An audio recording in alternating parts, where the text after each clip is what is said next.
If it's raining in Manila, hindi kita maririnig. So I'll be waiting in Manila kahit di ka na babalik.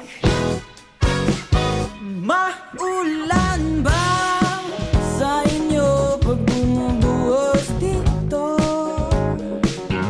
Paumanhin at mukhang hindi ko masasabayan ang iyong yapak sa pagngiti at pag-iyak, sa paglipad at pagbagsak ng araw-araw.